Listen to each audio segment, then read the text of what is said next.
Good afternoon, everyone. Tom Stolz, County Manager. We're going to talk about the COVID-19 daily update from April 30 of 2020.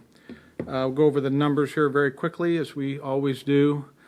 In the United States of America, there was a 2.2% increase in total positive cases. It went from 1,023,304 to 1,046,022. In the state of Kansas, 5.9% increase. We went from 3738 to 3959. Number of Kansas deaths stand at 134 today. In Sedgwick County, we went from 366 to 402. That's a 9.8% increase. And as I think we all know, we have 2 nursing homes in Sedgwick County who are battling this, and that is driving up, those 2 sites are driving these numbers up relatively considerably. The periphery counties, Butler with 16 cases, positive cases today, Harvey with 6, Cowley with 3, Sumner with 3, and Reno with 35. Of the 402 positive COVID cases in Sedgwick County, we have 197 recoveries and a total deaths number today of 9. As we've mentioned, the Sedgwick County Health Department has a greater capacity to test today than it has historically had. There are no restrictions on age or underlying condition, and if you feel like you need to be tested, you start the process through 211.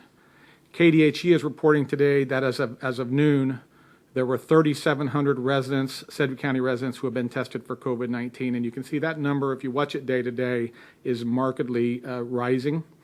The health department is currently taking samples of residents who meet the criteria at no cost. The health department took samples from more than 70 people today at their drive-through site on West Central. And again, as I mentioned, if you feel like you need a test or you're symptomatic for COVID, start the process by calling 211. Just to look at some of the orders of dates, the governor's order banning public gatherings in excess of 10 is in place until May 1st, tomorrow. The governor's stay-at-home order is in place until May 3rd, Sunday at midnight. The governor is expected to share her plans to reopen this evening. I think it's around 6:30 is what we're hearing. And tentatively right now, the commission has a special meeting planned for 10 o'clock a.m. tomorrow, depending on what the governor's plan is tonight. We haven't had a chance to see that in total, or clearly not a chance to digest it. So, but tentatively, we have a 10 a.m. Meeting scheduled for tomorrow for the Board of Commission. So with that, that's all I have for the daily update.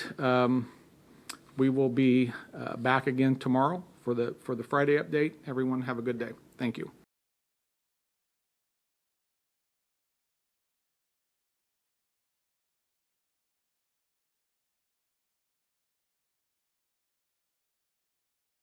Hey Tom, Chance here with the Eagle. Hi, Chance.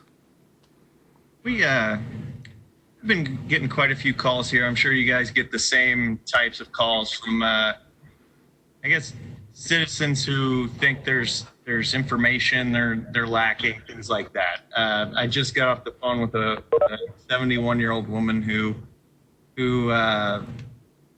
said she'd like to know how many of our 9 deaths are actually from Wichita, and a breakdown of that.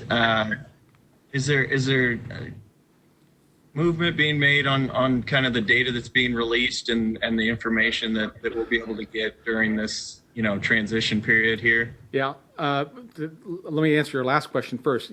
We're looking every day at data and what we can do better and more of, but you are correct that we get a lot of the same questions you do. 500,000 people have 500,000 kind of data points they would like to see. So this is the first time I've ever heard anybody say, of the 9 deaths, how many are Wichita residents? I mean, it's something we can probably look at. I think it's attainable. I'm not sure what good it does us in a public health sphere, but we would look at any kind of data that people want us to mine. as we move through this, we're trying to focus on types of data which are valuable to the public to discern what the infection rate is happening in the community.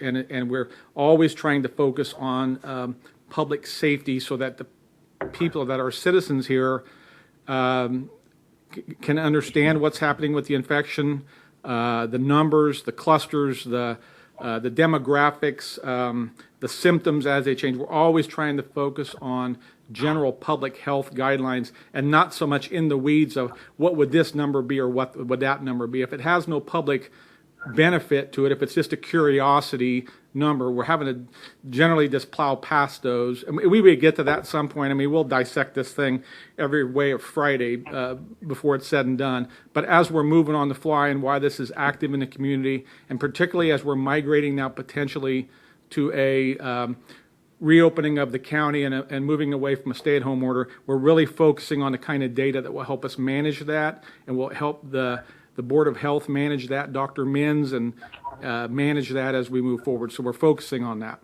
Thank you very much.